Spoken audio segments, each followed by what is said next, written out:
I don't know if you have seen the picture. There is one home birth picture that I have put it up on my social media, where my daughter was there to hold my hand while I had contractions. Also, she is also moving her hand on my head because she could see that Mama is in pain, and that gave such an oxytocin release for me that my daughter is there and she's doing that for me. She understands that I'm going through pain, and she was not getting disturbed, or she didn't feel that fear that, oh mama. Otherwise, when the mama starts to cry or shout, the child gets disturbed. She still had that gentleness on her face, that smile, and she kept moving her hand on my head. My husband was there to hold my hand. The doula was there. Welcome to the Birth Agni podcast, the fire that births us and transforms us. This is a space where women reclaim birth on their own terms, where deep ancient knowing meets primal courage. We talk birth, womanhood, breastfeeding, parenting, and the quiet power of choosing differently, choosing of our own. Come as you are, leave more rooted.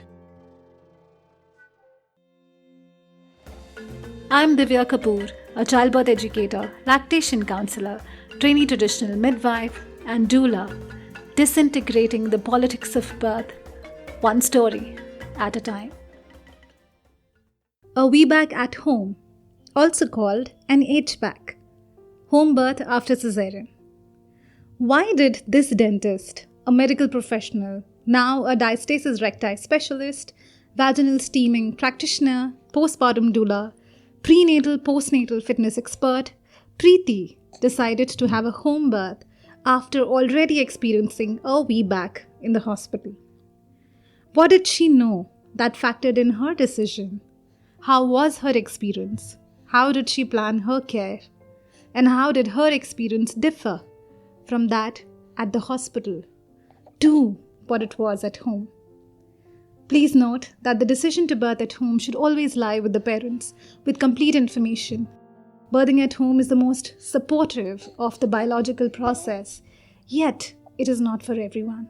So if you are somebody who's looking at this episode to understand what's the difference between a hospital VBAC and at home and how you can build that support team around it, ask yourself the right questions. And this episode is definitely going to help you to make informed decisions regarding that. Let's dive into it.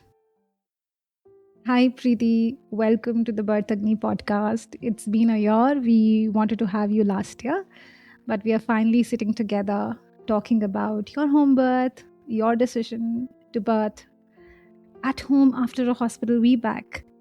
So, yeah. Thank you so much, Divya, for having me here. And maybe last year we couldn't connect. I was into my postpartum, and maybe you were on your journey for your pregnancy. So somehow we couldn't connect. But I'm just glad that we are here and talking about our VBACs Together. Yeah, Yes. right before we sat down to record, we were discussing our birth stories, and we were like, so many things are similar in this, and the timeline, the way things happened, all of that is so similar. I was like, let's hit record.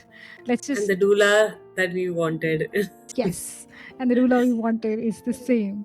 So yeah, but before we go to the depth of the story, Preeti, you had your VBAC in the hospital with an epidural, and then you decided to birth at home. So, for the listeners listening, and I often get this question also, how do we, unmedicated birth at home, and how do I get pain relief at home? The hospital births are better, but here you are, you had your VBAC in the hospital, and then you were like, no, I'm going to be at home and I'm going to take the labor at home. So, how did that experience sort of wade in to your decision to birth at home? Since I conceived my first one, that was almost 8-9 years ago, it was my sole desire that I want to have a home. So when we conceived the first time, I expressed my desire to my husband. Both of us have a medical background, and of course, he totally refused that. You're crazy. You're bringing all these Western ideas here, and I was like, our ancestors have birth like this, so why can't I? But yeah, he was like, no, we're not doing this. And then I think Lina was here in Mumbai, and she was still doing homewards, and which is where the idea came in that I want to experience this. It didn't happen then. Then the VBAC that we had for the second birth, we have had a loss, so there was this fear that oh, we've had a loss with the first child, so let's not take a risk of doing it in the house. So again, then we couldn't plan it in the house, and this time I said to myself, this is going to be the last pregnancy and the birth that I'm going to experience, so I might as well do it this time. So it was like my sole desire that I want to do it in the house. But until 15 days ago, I hadn't told this to my gynecologist, nor my doula, and not my husband that I want a home birth. But in my mind, in my head, I was sure that I want this. I was preparing myself mentally that I want this, but there were some family situations that my husband was kind of involved in, so I couldn't convey it to him. And my due date was 29th of Jan, and the 31st December we kind of went for a party, and I was doing karaoke and dancing, and first morning I'm already feeling something, and I was like, oh my god, am I already feeling contractions? At least now I have to tell him that I want a home birth. So I told him, it's like, where is this coming from all of a sudden when you are already feeling the contractions? And he's talking to the gynecologist that, do you know about this? She's like, no, even I don't know. So he was like, we are not doing this for sure. And he left the house, but I dropped him the gynecologist's number and the doula's number. While he was out, he spoke to both of them, and they were like, we can do this. So then when he came back home, he was like okay with the idea that yeah, we can do this. And yeah, there was one thing kind of that really pushed him. I told him that if you kind of don't allow me to do this the way I wanted, the homework, we might have to plan another baby just for me to experience this. And that was like, no, we are not having another baby. Whatever you want to do it, we are doing it in this one. So yeah, that is what got him also on the same page that I wanted to be. And both of us have experienced hospital birth. The last time the VBAC that we had, since it was pandemic, he was the kind of doula for me. And the whole of my pregnancy, then I kept telling him, I want a VBAC, I want a VBAC. So there were moments that I wanted to give up, and he was like, I'll make sure that you have a VBAC, because the whole pregnancy you have told me that, oh, I want this. So yeah, he made sure that I had a VBAC. But in hospital, like, you have nurses coming in for some consent. After the birth also, you have nurses coming in because they have their shift ending. So they would come and wake you up and the baby at 5 o'clock. There are things that you don't want, like, I want a delayed cord clamping. That didn't happen. And the whole of the hospital environment, there are so many nurses there over your head. There's a pediatrician there, and I didn't want so much of disturbances. And with the older one also, my daughter was 3 years 2 months when I had this baby, and I didn't want her to be alone in the house. I knew that I wanted my husband to be with me, but at the same time, I didn't want to leave my daughter anywhere. I hadn't slept without her even for a night, so I didn't want to do that to her and to myself. I wanted her to be with me, so that was also one reason that I wanted to experience this. And yeah, we prepared ourselves for a home birth. We got the birth pool, and just like the Friday night, we got our birth pool delivered, and Sunday morning my water pack broke. That was on 12th of Jan. I was 37 weeks and 2 days then, so it was much earlier than the my due date. And it was around 6:45 in the morning that my water bag burst, and I could immediately start feeling some contractions. So my husband started feeling the water. He already spoke to the gynecologist, and he spoke to the doula. The gynecologist kind of lived barely 2 minutes away from my house, so she was there in another half an hour. And yeah, we were filling the pool, but I was already feeling the contractions. They were almost say 5 minutes apart, so it was quite intense even when it started. But then I was managing on my own. Somehow in that rented apartment, I had rods just next to my bed. I had some rods in the washroom also, so I was just holding that and swaying my hips. And in another 1 hour, the birth pool was ready. I was already in the pool because the contractions were quite closer and quite intense. And in just 3 hours, the baby was out, like 10:10. The baby was there. Wow, that's amazing. I felt, oh my god, I just got lucky to have this short labor.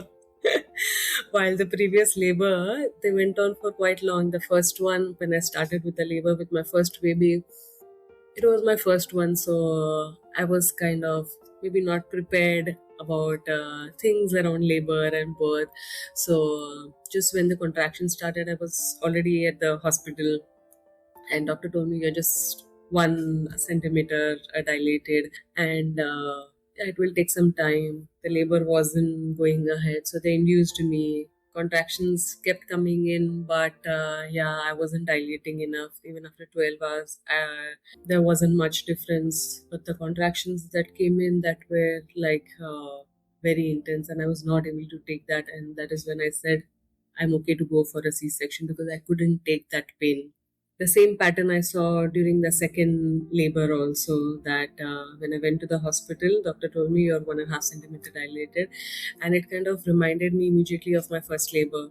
Same intense contractions and just 1.5 centimeter dilated, and that kind of broke me down, that oh my god, I'm just there.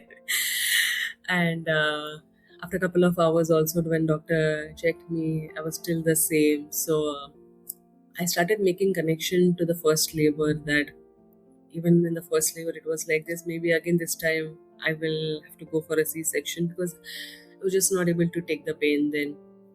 So from that, of not being able to take the pain, to be bold enough to say that I am okay to do that in the house without any medical assistance, it was a huge shift for me. Yeah, I do want to ask Preeti, what shifted that? And even before, so now this is really interesting that your husband got to know about the home birth thing really towards the end, and you tricked him into it, which is, I Yeah. mean, which is an amazing story in itself. For the listeners, a lot of gynecologists do not support home birth. So when your gynecologist was okay with the home birth, if you could tell the listeners who this gynecologist is, if somebody in Mumbai wants to have a home birth, and if she supports home birth now, and people can reach out to her. And with the second birth, where you had a VBAC, where all of this was really intense at the beginning, you did mention to me that you did take epidural at that point in time. So from that to, like you were already saying, the shift to being at home, what changed for you? Like, So my gynecologist was Dr. Manjari Kavde. She is based in Khar, and she runs Beams Hospital. She does quite a lot of home births, but she hadn't done VBAC home birth before. So she was not up for a VBAC home birth. And yeah, when I kind of in a way expressed my desire to do that in my 7th or the 8th month, and she was telling me, yeah, it's not a safe thing. And she was trying to tell me a story of loss, but in my head I knew that this is nowhere connected. And I've already had a VBAC I knew that, I had to see the scar thickness, what it is in around the 32nd, 34th week, and that would decide that, if I am a good candidate for a VBAC home birth. So, yeah, in my head, I wasn't taking anything seriously, whatever she was saying, because parallelly I was preparing myself for it, which I will come to that. My doula also hadn't done VBAC home birth. This was her first VBAC home birth. So, three people were around me: my doula, my gynecologist, my husband, and if the medical system is trying to put in fear in your head, of course you wouldn't go for it. Like during my first VBAC, also I had some other gynac whom I was going to, and most of my friends had gone to her and had a natural birth. And the first time when I had been to her when I was around 6 7 weeks pregnant, then with my second pregnancy, I had expressed that I want a VBAC. So she's like, yeah, this is too soon. In the second trimester, I reminded again. She told me this is too soon. When I was getting into my third trimester, around 28 29 weeks, she's telling me we will start to plan around 38 39 weeks. And I said, what did you say? She's like, yeah, we will plan around 38 39 weeks. I said, no way, I'm not doing that. So she called my husband. She's trying to instill fear from the loss, that we have had a loss. Why you want to take a chance with this baby? This is a precious baby. Of course, it is a precious baby. So she's telling me nobody's going to give you a medal for having a normal birth, or nobody's going to give me a medal for giving you a normal birth. So don't risk yourself and the baby. And of course, my husband got with that fear that let's not take a chance. We have already had a loss. So I said, no way. Like, I'm not getting bothered by what she said. So in my 33rd week, I changed my gynecologist, and I knew Dr. Manjiri. I had my birth with Dr. Manjiri then, and I knew that she does VBAC. So, which is when I reached out to her and I changed my gynac then. And again, this time, when I expressed my desire to have a VBAC home birth, the doctor was trying to instill fear in me with that story, which was no way connected. But yeah, for me, like this third pregnancy, I was so much within myself.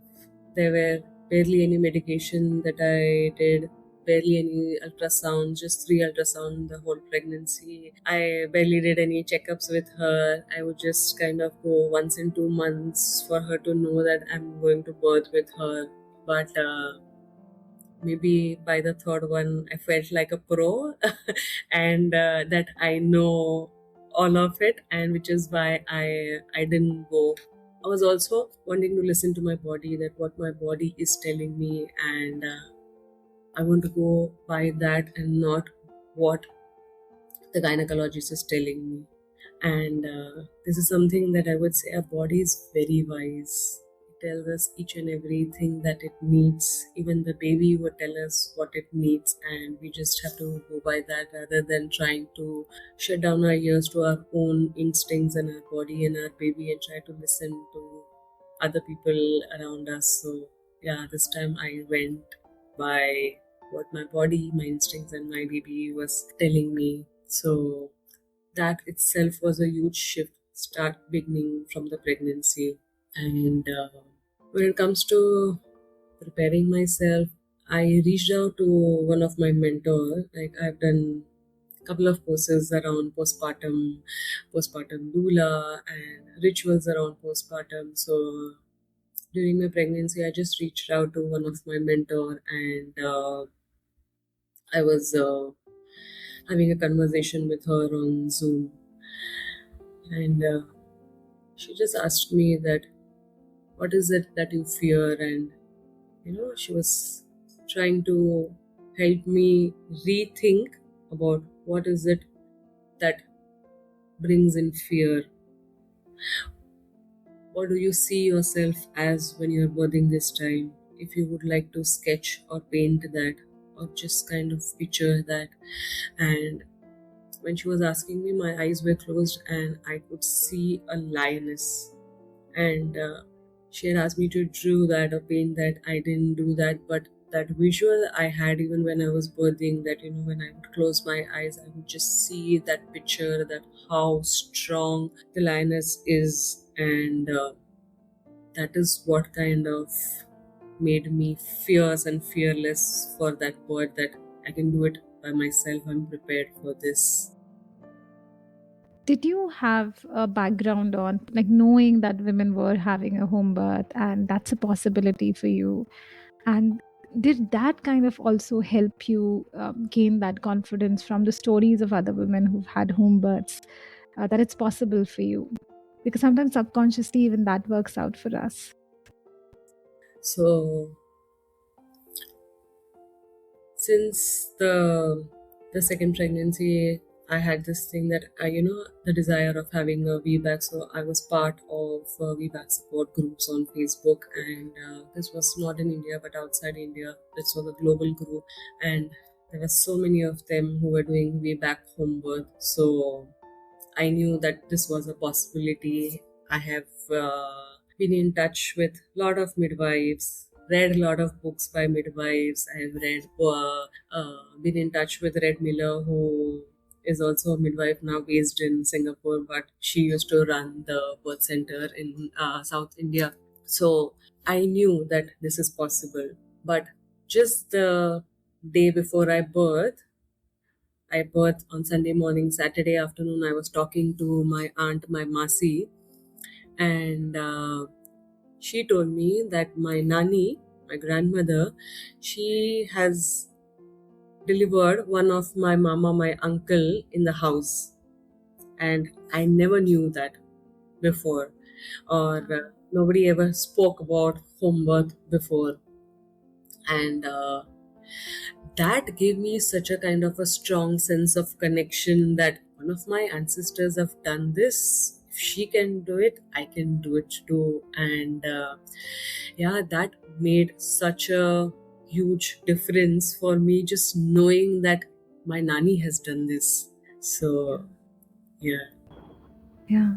So, in terms of the experience, and we'd like to know the experience of labor in detail of your home birth. In terms of the experience of how you felt in your body, how was that different from the hospital VBAC and at home, other than the fact that the time with your second VBAC was so short? I mean, it was a short labor. And that happens because majorly when the physiology is so well supported, the body does its job. I mean, there's no hindrance to it, and which is why hospitals, when there are too many, like you've already hinted on that, too many people coming in and going, but then there's a feeling that you have after giving birth, that this feels so different than my first the first VBAC. So how did that feel to you? So while I was preparing myself for this home birth, I wasn't sure how would I react, or how would other people react if I'm kind of in the middle of the birth or labor and I'm shouting, because we are so not used to listening to our own self kind of screaming, and which is what I had spoken about with my doula. So I spoke about this with Reba, and she told me just make yourself comfortable with it. And I was actually practicing making sounds and being comfortable with my own self, listening to it.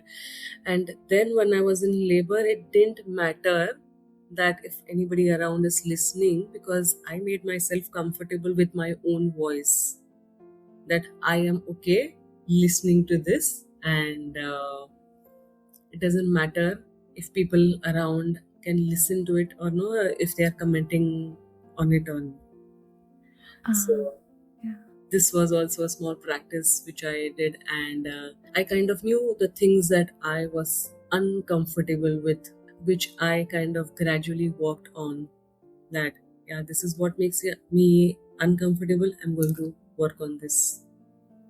For example, in terms of things that made you uncomfortable, and you knew that these are the things that make you, other than the moaning and the voice. Also, I wanted to ask you, Preeti, in the hospital, were you able to moan and roar to that degree? No, but you wanted to. So somewhere within yourself you knew that you wanted to express, but you couldn't in the hospital. Yeah, yeah. And also, like I mentioned, that was the second phase of COVID that was still going on. So during that hospital VBAC, the nurses would come, इस पे sign चाहिए, ये test करना है, you need to do this, you need to eat this, you need to wear this, ये blood test करना है. What also made me uncomfortable, that I don't want anybody making such sound around me. So when my husband was kind of filling the a pool, we had one nurse come from the hospital, because that hospital was very close by. Then the nurse came to help in, and again she was creating some kind of noise. I said I don't want her around me. So yeah, we just let her out. My cook came in the morning. I said, it's okay if the food is not there for today. Everybody just move out. I don't want anybody in the house. Other things that made me uncomfortable was the medication, like the unnecessary medication, the unnecessary test that the gynec keep telling you. Of course, they think it is for our safety. Like one of the tests was that glucose test, where you have to drink so much of Glucon-D and then go. Sugary. I said no. Last time it made me so uncomfortable. I'm not doing it this time. Again, medication. Last time I had, and there was constipation issues. I said I don't need it this time. Only when my hemoglobin drops down, I will start with it. No preventive care, only if you need it. Yes. Yeah, you were very well informed this time around about the fact that you do not need all these things in a healthy woman, and a mother and a couple can make those choices for themselves. What all care do they need? It doesn't have to go by a rule book, including the ultrasounds. Like you said, you decided you just wanted 3, and same for the tests. I did not do the trisomy Down syndrome test, and the reason was I wanted to keep this baby no matter what. And then there was no point doing this test to get to know something which is also not 100% accurate. There are cases where you get to know that the baby has Down syndrome, but that test is inaccurate and the baby turns out to be fine. And there have been cases where that test did not figure out that there was something wrong with the baby and the baby had something wrong with it. So when it's eventually at the destiny, that's sort of a choice parents have. And it is only when they know, and you are in this field, Preeti, you take care of postpartum women, you are into diastasis recti healing, you help women with postpartum sitz baths, and you cater to women in that genre. So you also belong to the birth world, that spectrum of the birth world. So that amps up. I mean, it's beautiful to have that strength of knowledge and how that drives you into where you want to be. And like you said, you wanted nobody this time around, like not even the cook, not even the nurse. Every noise disturbed you. And this time around, did you feel a lot more free? What did the experience tell you after? Yeah, if you could explain.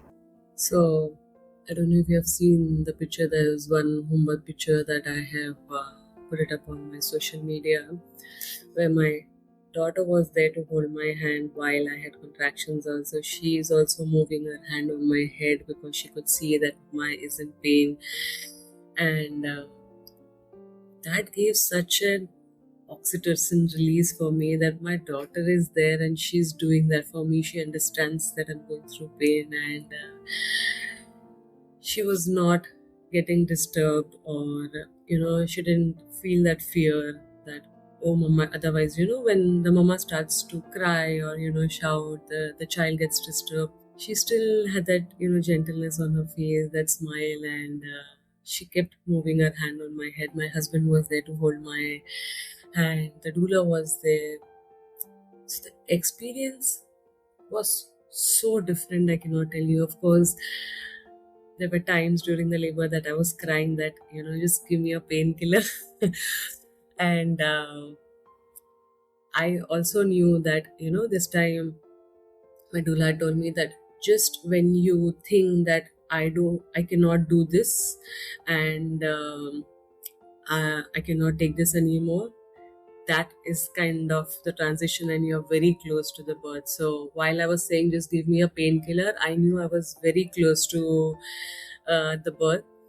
And I was just saying before we started recording that I had my herb blend in the birthing pool also.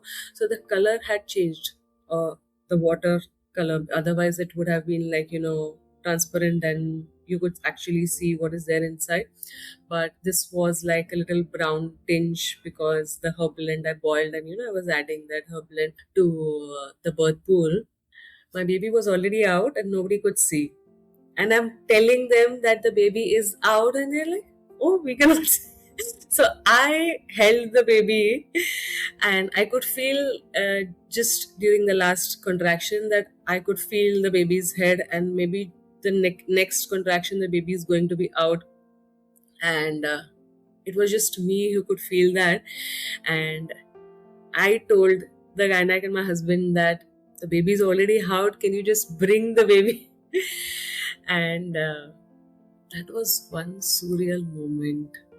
My husband has seen 3 different births and seen me go through 3 different births, and he was in tears seeing this experience.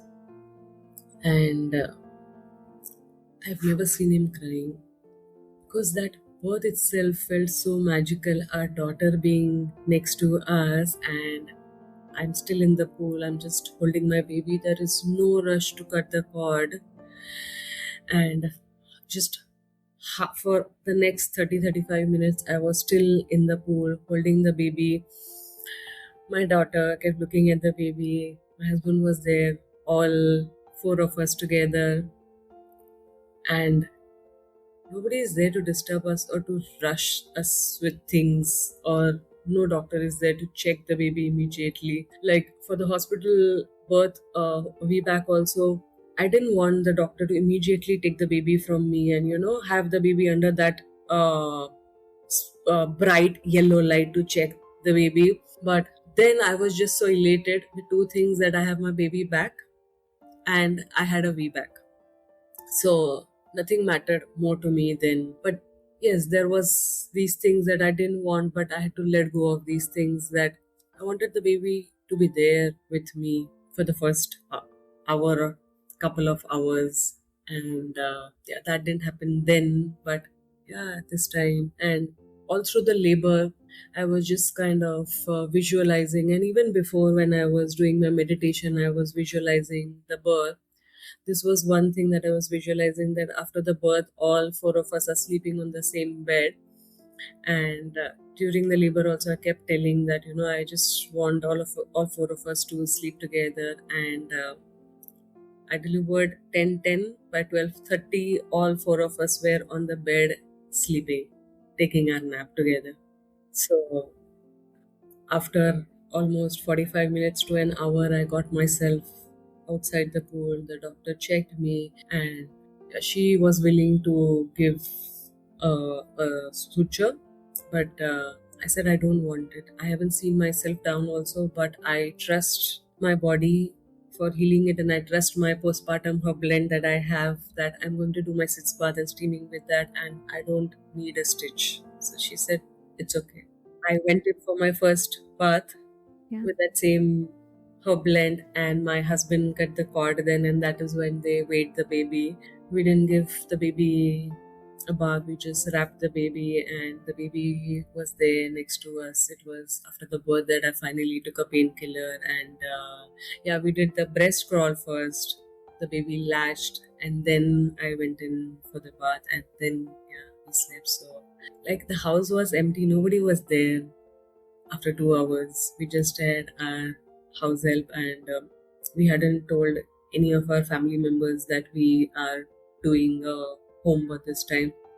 Just when the baby was delivered, we informed both sides of the family that the baby is here, but don't come immediately, give us couple of hours. This is also I wanted this time, that I don't want any side of the family members to be there, like waiting in anticipation that, oh, what is it like. During the hospital, both the times, there were so many family members sitting outside, and I said, I don't want any family members sitting outside also, waiting in anticipation कि अरे कब हो गया, कितना time हो गया, क्या चल रहा है अंदर. So yeah, we didn't have any visitors for the next 4 5 hours. It was in the early evening that we started having the immediate family. This time we didn't want any extended family or friends to come home to see me or the baby. So that is exactly how it went this time. So I was going to ask that you must have hardly had a tear down there, and it must have healed very well. And did you have a stitch the second time around when you had your first VBAC? And how did that healing feel? So, because I had epidural then, I was not able to actually feel anything. So I didn't know when to push and how to push. So they had to use a forceps. And yes, there was tear from that because the baby's head was stuck there for almost, say, 40 minutes. Then, and, while I was in the hospital, what they gave me was betadine to use for the SIDS bath. And coming back home, I was not able to sit well, and I had to have that donut pillow to sit on. And this time I didn't need any of it. And it must have healed within a week or so compared to the last time. Even earlier, I would say. Not even that. Wow, fantastic. Just to add, this time we didn't have any help for my daughter this time. Even after the birth, we just have one house help who would be there during the day, and she would leave by evening. And there was this 1 hour where the help would go, and my husband would come an hour later. So I had to do things with my daughter also. She was 3 years, and I still had to pick her up because we were alone, nobody else was there. And that brought in prolapse. And this is the first VBAC, or was it this time around? Second VBAC. This time, You had to hold a 3-year-old. no tear or anything, and I was recovering so well. But yeah, just because I was holding her and lifting her, that led to prolapse. And every time I would sit, sitting also would be very uncomfortable because the part that was pushed down, that was kind of rubbing to the surface down, and that made me sitting uncomfortable. But yeah, in some time, because I was still doing my sits bath and my steaming, that helped to bring that up. Yeah, that went back up with your herbal healing and with your sits bath and steaming, yoni steaming. No issues with pooping, that or I feared pooping the first time after my C-section, but yeah, this time around there was no fear. Yeah. And this time around, did you give birth within like what was the week? You were at 40th week. No, this time I was 37 weeks 2 days, and the first one was 41 weeks 2 days. The second one was just 1 day prior to my due date. And this time somehow I was feeling that the baby is going to not wait until that long. The baby is going to come sooner. So I was mentally kind of prepared for the baby to come sooner this time. Yeah. And that's how exactly it happened. Yeah. And you both are doctors, like you said. You are a dentist. You by your degree. Yeah. And when I read about home births in the newspaper, and because I've apprenticed with a home birth midwife, I've seen births, it would infuriate me that we talk about home births as reckless, as not well thought of, as something that people are doing because they are either avoiding money, or there are all sorts of allegations that are out there. I would say yes, some people are not well informed and they do not take everything into consideration when they go for a home birth. There's definitely that. I would not say that that doesn't exist, but it's still a very small number. Instead of being curious, there are a lot of allegations put at home births. But you are from the medical fraternity and you went for a home birth. If somebody asked you that question, how would you answer that? Let's say before being a medical professional, I'm a woman, and there are some desires that I have for myself as a woman. For me, I always felt like I couldn't experience birth in a real sense. I really wanted to do that, to actually feel the baby come out of the birth canal. And that was something that I want to feel since the first birth. But first time I couldn't feel. The second time, because of the epidural, I actually couldn't feel that. Yes, the baby came out through the birth canal, but I couldn't feel that. And which is what I wanted to experience for myself. So, and I would say there are everything that I've done in my life that has always been against the medical profession. So I'm also a vaginal steaming practitioner, and after the loss, I had cystic endometriosis, and that gave me terrible mid-cycle pain that I had just to kind of shut down my work for those 1 or 2 days and take medicine every 6 hours and just sleep. Even then, the doctors told me that you will have to start with either birth control or have a baby again. And I said, I don't want to do this to myself, having birth control pills. Or the other gynaec told me that you will have to have a laparoscopy. And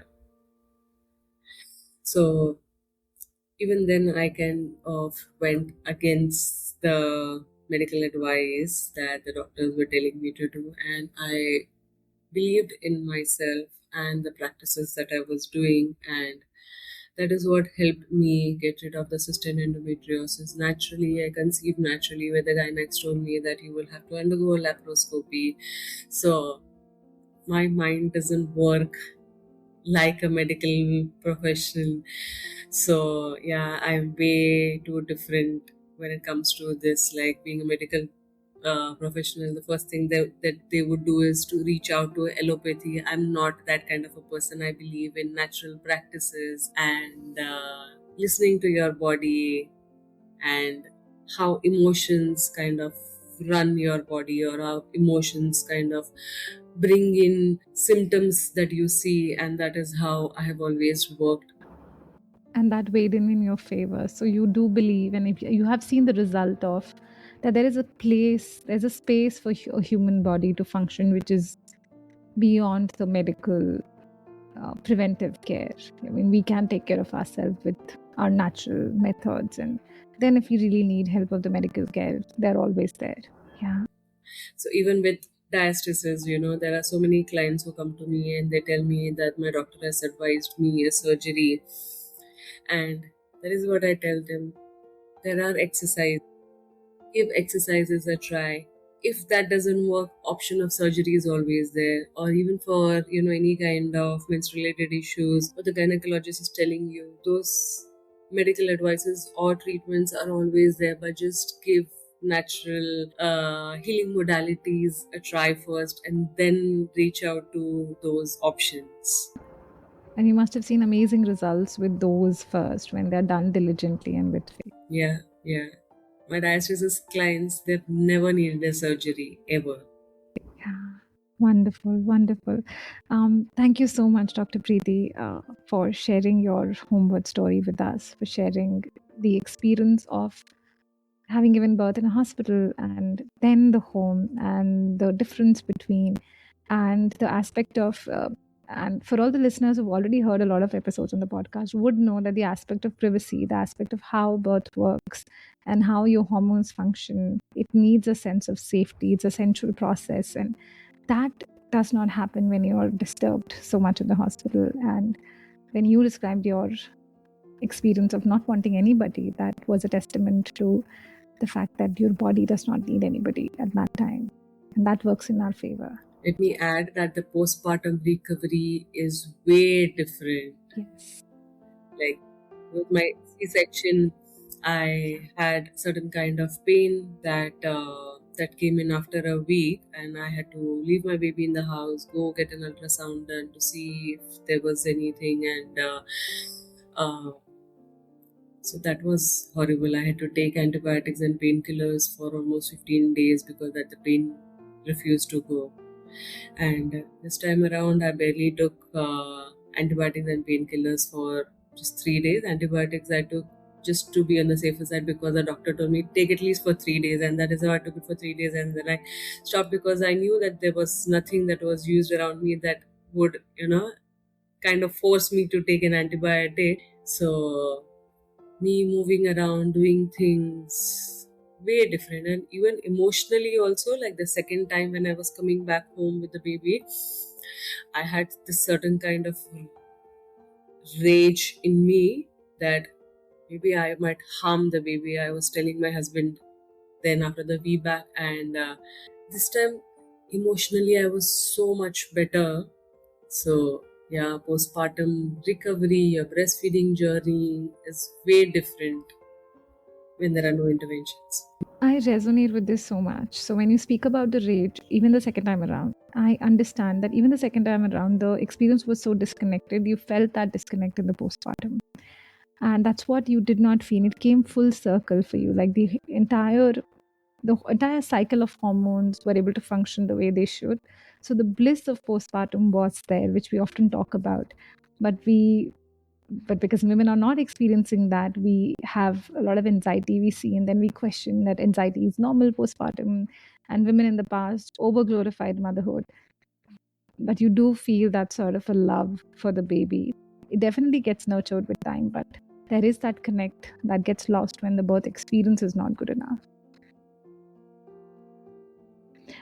Before you go, I do want you to share about the postpartum healing modalities you suggest to your clients. For our listeners who have, maybe they can have all sorts of births, so probably for all spectrum of care postnatally, what can they do to bring their body together as a general thumb rule postpartum?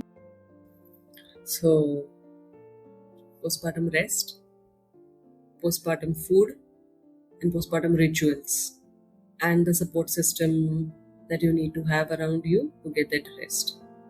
So yeah, and I really focus on the postpartum rituals that our ancestors have been very wise in bringing in all these rituals. It is just that our educated mind doesn't allow us to accept that, oh, they are telling us, and which is why we need to do this. But there is science backed up behind all of these rituals, whether it is to do with belly binding or to do with the postpartum steaming. All of this is backed up by science. So yeah, I would say don't discard the rituals that your family or the postpartum rituals that have been there in India. And the first 40-day rest, the first 40 days postpartum is like a reset button that you are getting to bring in the life force that you need in the next 40 years of your life. That is how important the first 40 days of postpartum are. So when is it that somebody, for example, you do yoni steaming, and I've seen a lot of gynecologists even dismiss that. And like you said, it has worked for people. Even in midwifery, my teacher used to talk about yoni steaming. When is it that somebody should look up to yoni steaming during their pregnancy, the childbearing years? When is it that they should think about it or reach out for yoni steaming? So anybody can do this practice of steaming right from teenage to menopause and later, with or without any kind of menstrual related issues. You can do this as a ritual also around full moon, new moon, or even otherwise also, because this practice is helping you bring out the feminine energy within yourself. In this world, there is such an imbalance of energies. We are kind of forced to run with masculine energy to finish off tasks, to be goal oriented rather than just being nurturing, flowing, which is what is feminine energy and which is what the imbalance is about, and which is why we have menstrual related issues because of this imbalance in energies. And this is what steaming helps you to do. It helps you just kind of fall in love with yourself again. There are so many women, when they have come for a trial session and when they've heard about this, like for the first time, they're like, what is this? Like, and when they've stepped out of the room and, when I see their face, they're like, oh my God, Priti, what was this? And why haven't I experienced this before? That is the kind of shift that I've seen, with them. Women start feeling beautiful without doing anything for their face. I fell in love with saris after this practice because saris is also to do with feminine energy. A small shift that I also saw in myself while I started with this practice again, that I loved wearing shoes, like the closed ones. And just recently, I started regularly bringing up this practice for myself. And now I feel that I want to wear more of those feminine, like chappals and kolapuris kind of things, rather than something which is kind of trapping my foot inside. So many women who have experienced this, and so many different experiences that I've heard in all these years, and beautiful shifts that happen. So irrespective of whether you have any kind of menstrual related issue or no, you can still practice it. But you cannot do this when you are pregnant. You can do it only after 36 weeks of pregnancy to bring in labor naturally. And of course, postpartum, irrespective of whether you've had a normal birth or a C-section, you can still do this practice. Thank you so much for sharing all the aspects of postpartum healing and for bringing in the aspect of having a birth, the kind of birth you want. When that happens, your postpartum shifts everything. In terms of healing, there's a huge difference that happens. And thank you so much for coming on board and sharing your story, Dr. Preeti. I'm so grateful. And just one last message for each and every woman who's listening. If you're pregnant and if you're listening to this, I would say each and every one of us women have this Devi Shakti or the wild energy that we all have within us. There are different sides like of a coin that we all have. There are some, energies which kind of, melt us down and mellow us down. But there are also these wild energies that we all have, which we need for birth. And we just need to believe in ourselves that I have this energy and I am capable to do, because each and every woman has experienced this. Our parents or our ancestors, everybody has experienced birth normally and naturally, and I can do it too. You just have to believe in yourself and your body, and you would be able to do this. Thank you so much. Thank you. That was such a wonderful note to end this episode on. Thank you so much.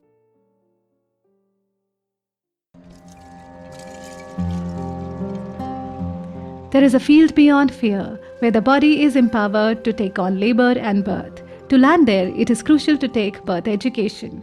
To enroll into our unique labor and birth preparation course, reach out to us at www.birthagni.com or scroll through all available prenatal and postnatal preparation classes. Thank you for listening, all in the spirit of birth, womanhood, and freedom. Remember, you got the power.